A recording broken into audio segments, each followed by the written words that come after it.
Hello everyone, Meta527II here, and I am bringing you another commentary. Okay, so this would have been my third commentary back when I started out, but the video downloader I was using at the time was being stupid. But I found much better ways to get footage since then, so this time it will be a lot easier to get the footage for this commentary. And this is going to be a commentary on Alex Rochon and Joshscorcher's list of their top 15 most hated video game characters. I know what some of you are probably going to ask me right now, why the heck am I doing a commentary on a video that's 13 years old by the time I'm making this video? Simple. Because I've heard some of the other commentators say that it's okay to do a commentary on an old video, because it can be used as a way to show your audience what not to do when making a video, and that it's okay just as long as you don't act like the original uploaders still stand by what they said. So that opens the floodgates for videos that I can do commentaries on now, assuming that you guys don't get mad at me for it.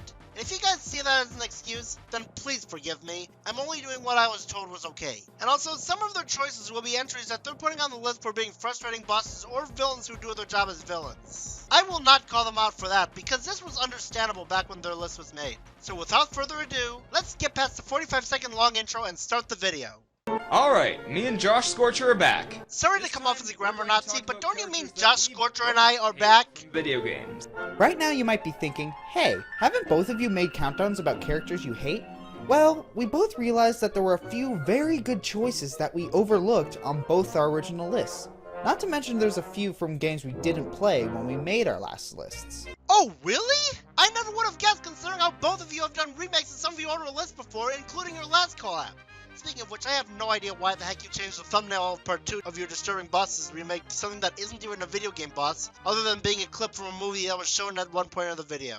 A few minutes later. Perhaps the worst part about her is that for how much of a total she is. I have no idea what you're trying to say there. I mean, I have no problem with you censoring swears, but you've usually made it obvious what you're trying to say, while here on the other hand, it's extremely unclear what you're trying to say. 12 seconds later.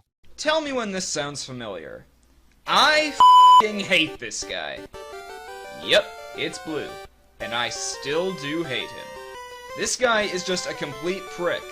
He always takes the Pokemon that's better than yours. Not everyone has played Pokemon, so they won't understand what you mean by always takes the Pokemon that's better than yours. I know what you mean. He always takes the Pokemon that has a type advantage against yours. If he said that, then non-Pokemon fans would understand you better. But because you don't, people who don't play Pokemon are going to be confused by what you said.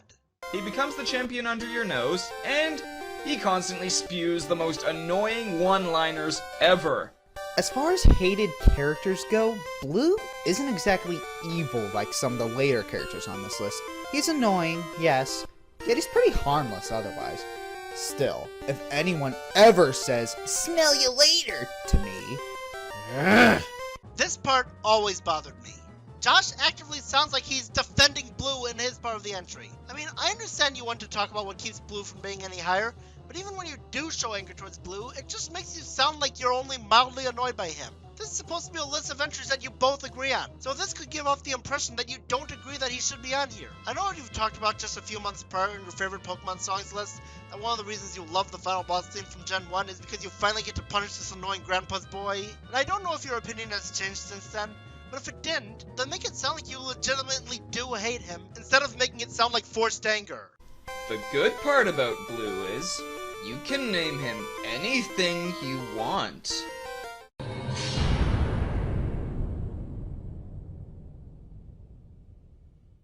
Want to know another reason why I'm not a huge Halo fan? Jeez, I'll never guess considering how you're talking about 343 Guilty Spark on the original version of your hated characters list. Which, unfortunately, I can't show because he deleted the video. Just try to bear with me, okay? A few moments later.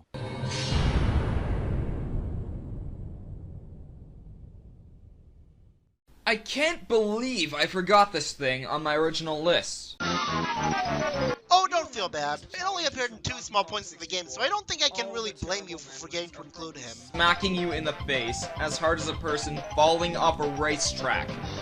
The races with this androgynous beetle thing are punishingly difficult and far from fun. What does him being androgynous have anything to do with it? I'm sorry if that comes off as a nitpick, but my point still stands. It just feels like you only brought that up because you just desperately wanted an excuse to call him androgynous. And if so, then that just felt extremely forced. A little later.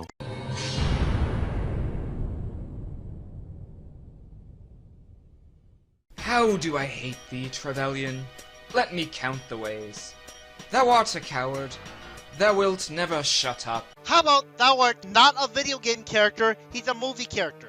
Just because he happened to appear in a licensed-based game doesn't mean that he qualifies for the list. That's like if I were to put the Queen of Hearts on the hated video game characters list and proclaim that she qualifies for it because she appeared in Kingdom Hearts. Now I would get on your case for repeating the same reasons why you hate this guy that you brought up in some of your other lists, but I can relate to that since I've done the same thing. But you wouldn't have a reason to make us hear you talk about him again in this list if you understood the fact that he's not a video game character. Soon after.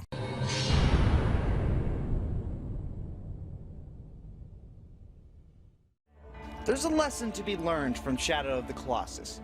If your ceiling talks to you, don't talk back. It's likely the embodiment of pure evil talking. Does that include? Squidward, your ceiling is talking to me! Gosh, I've always wanted to do that, this part. The demon in question, known as Dormin, promises to resurrect a girl if all the 16 Colossi are killed.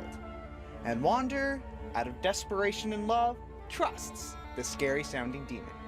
To Dormin's credit, it did say to Wander that there would be a price to pay for killing these beasts. But does that mean it's right to have the spirit of Dormin possess Wander and have him killed right in front of the girl, who is still dead? Not to mention, when Lord Aemon seals away the new Dormin/Wander hybrid, all that's left of Wander is a horned baby. Didn't you just say that Wander was killed and now you're showing him still alive except as a baby? By saying that, you're going to confuse people who haven't played Shadow of the Colossus. You could have at least said that Wander wasn't necessarily killed, or Wander does get revived, just as a horned baby. That will save a lot of confusion for your audience. Anyways, that's the end of part 1. I'm surprised that so far I am already near the end of the 3rd page of my script because this part was overall flawed, but not too bad. The second part, however, is where the countdown starts to go downhill. Alright, let's get this over with. Later. All of what Porky has done is just pure evil. He is truly the ultimate bat bastard. Worst way to censor something ever. It's not as hard to make out as the one in the Lark Scene entry, but the timing is much, much worse, to the point of it being just plain cringe-inducing. Later.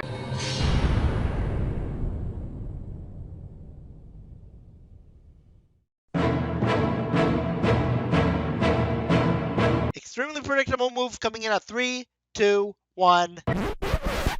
And nah, we're giving him a break this time. Oh my gosh! I totally didn't see that coming by how overly convenient it was that you just played a clip of him without saying anything. Or the fact that Joshscorcher admitted that he thought Sephiroth was pretty awesome in his Final Fantasy villains list. Sephiroth may be overrated, but come on. Even I can't deny that he is incredibly awesome. Or the fact that you literally pulled that exact same fake out a year earlier in your overrated characters list. Which, unfortunately, I couldn't show that either, since, like with his original hated characters list, he deleted that too.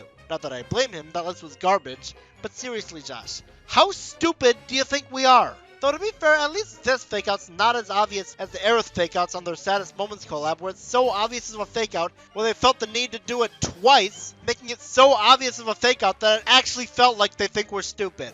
Anyways, the real entry turns out to be Tidus, and I have nothing to say about it, so let's skip to the number 3 entry. Moments later. Oh, Tingle. As much as I hate your creepy, cheapskate guts, I've got to admit one thing. Your chant is pretty awesome. Besides, at least Tingle was sort of mandatory to completing Wind Waker. In the end, he was trying to help Link. Yeah, but where exactly did the game state that helping Link was Tingle's intention? I mean, sure, he did help you decipher the Triforce charts, but how do you know that it was his main intention? One could easily interpret that as Tingle only helping us so that he could strip us of more rupees needed to decipher the Triforce charts. So how do you know that he actually did want to help us? I'm not saying he didn't, but we don't know for sure what the case is. Albeit in his strange, probably child molester way. At least he does a better job at trying to help Link than freaking Kaepora Gaebora. This thing is not needed at all in Ocarina of Time. Do we really need an annoying owl to tell us overlong speeches about things that we already know? What are you talking about? Where the heck did you get things we already know? I mean, yeah, his speeches are extremely annoying, but I can find plenty of times where he tells you about stuff you didn't already know. Let me give you 3 examples. Like when you have to get Serious Song, where he tells you that you need to follow the music to help you find your way through the woods. Which, true, you'd probably have figured it out by then if you went through the normal entrance, but if you went through the Death Mountain entrance, you likely wouldn't have noticed. Or how about this one? When you first reach Hyrule Castle grounds and he tells you that time stands still when you're in towns and dungeons, but it flows normally when you're on the overworld. I don't remember ever being told that prior to seeing him there. Or much later in the game, where he tells you that you beat Twin Rover by turning their magic against each other, which, funny enough, Joshscorcher actually addressed in the original version of his easiest bosses list that you are told how to beat them before you actually fight them. And the one you learn that information from is, yep, Kaepora Gaebora. Now, I hate Kaepora Gaebora too, but that statement about him only telling you things you already know, that is an outright lie. No, we do not. Especially when you try to end his speeches, only to have them start all over again.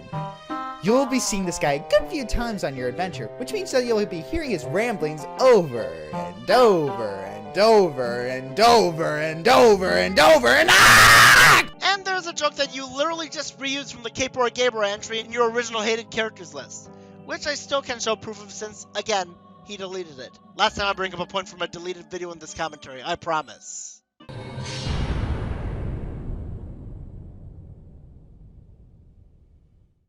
Because of WMG, we can't post any background music for this part, so it looks like you're just gonna have to settle for My Little Pony. Oh gosh, no, not Brony music, anything but that! Okay, let's be serious. So you can't play WMG music because of copyright, which makes sense, but wouldn't the My Little Pony theme also be strictly copyrighted? Later. He goes on to steal your footage, which has you leaping between two hotels 40 stories up and doing him a twist over in helicopter. Over in helicopter? What great pronunciation Yeah, skills! so he becomes a pro instead of you. Then he goes even further beyond your ordinary kind of scum by smashing a tank into a Russian building and blaming it on you. This makes you have to pay $700,000 in damage, and it gets you demoted from a pro, and you're left in Russia for dead. Yet another instance of confusing people who haven't played the game. Since you said you get demoted from pro after you just told us that he became a pro instead of you, yeah, you understand what I'm saying, right? Now, I did some research and I found out that even after Eric Sparrow became a pro instead of the player still managed to become a pro even in spite of that, but you could have kept your audience from being left in the dark by saying, then, when you finally do become a pro, he does this. Or, I mean, sure, you do eventually become a pro even in spite of that, but my point still stands. Or something like that. Ironic, man. Him nailing a wiener cart? Get it? No, I don't get it. Maybe I'd understand why you're including that clip if I played the game, but at least with the other clips you included of characters talking in this list, it was made clear to people who haven't played the games that it was done to prove how hateable they are. While in this one, you're talking about two completely different characters when you didn't mention anything about a wiener cart in this entry, so that suddenly being brought up will once again leave your fans left in the dark. One debt to society later. You thought Eric Sparrow had no redeeming qualities. You'd be right, but compared to number 1, Eric Sparrow is tame. Because at least Sparrow didn't have your best friend murdered. At least he didn't pretend to murder your girlfriend, your brother, and a fellow assassin of yours. At least he wasn't one of the most unfair final bosses in gaming history.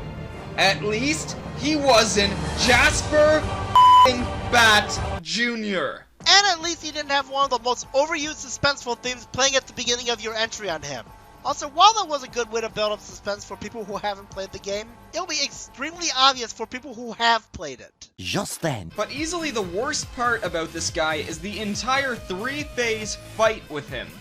The first form is surprisingly easy, but it'll leave you wondering how you beat it when Jasper's health stops depleting. If it'll make you wonder how the heck you beat him, then how is it easy? Are you going to elaborate on that? Anyways, after that, they go on to explain how frustrating the rest of the fight is, which I won't refute since, once again, hating a character for having a frustrating boss fight was understandable back in the 2010s. And also, I do think this boss does sound very frustrating from how they're describing it. But there is something that I just cannot excuse. And in case anyone's asking, don't worry, I won't bring up the "it's supposed to teach you a lesson about how revenge isn't satisfying" bogus, because that's not an excuse for bad boss design. What I do have a problem with is the way they choose to end the entry. Everyone, get ready for my personal least favorite part of the video. 1 minute later. And in the end, when you finally kill Jasper, it's not satisfying at all. He dies with a huge grin on his face. He doesn't even scream in agony. Why not? I hate this guy. He deserves to! Because he's a parade float in this form. Have you forgotten? I'm sorry, I am just dumbfounded by the fact that you actually expected a parade float to change his facial expression and scream in agony. What do you think this is? Toy Story but with parade floats instead of toys? No, that's not the case. Look, I understand your anger with how you personally didn't find his death satisfying, but why the heck do you not know why a parade float could change his facial expression? And besides, the way you worded that honestly made you sound like an immature kid who didn't get what he wanted. I'm not usually the kind of jerk who uses a, oh well we can't all get what we want in life so we have no right to be mad excuse, but this crosses the line. Being all like, why didn't he scream in agony? I wanted him to! You would have been fine just saying that his death was unsatisfying because of how it was presented, but no. Instead you have to be all like, why did he die the way I wanted him to die? I'm sorry, but this is not how you end off an entry, let alone an entire countdown. Anyways, that's all I have to say for the video. Well, except for the end joke, which I seriously have no idea what the heck it's supposed to be, but whatever. Anyways, even though this video was well praised, if you ask me, looking back on it, it really wasn't a very good video. Out of the 6 collabs that these two did, this is easily what I think is the weakest of the 6. The first half wasn't too bad, but the second half was where they started to lose it. They said things that will end up confusing people who haven't played the games. The Sephiroth fake-out was too predictable. The statement about Kaepora Gaebora telling you things you already know was a flat-out lie. And asking why a parade float didn't change his facial expression is one of the dumbest things I've ever seen either of them do, especially with how immature Alex was acting. I still enjoy both of these guys' videos, and like I said towards the beginning, I understand this is a really old video, and I think it's safe to assume that it's disowned by now, but I just hope you guys have a better idea of what not to do when making a countdown. Well, I hope you guys aren't mad at me for covering an old video, but hey, at least it's sure to be better than a certain one-shot I made earlier this year. This has been Meta527II, thanks for watching, and I'll see you in my next video.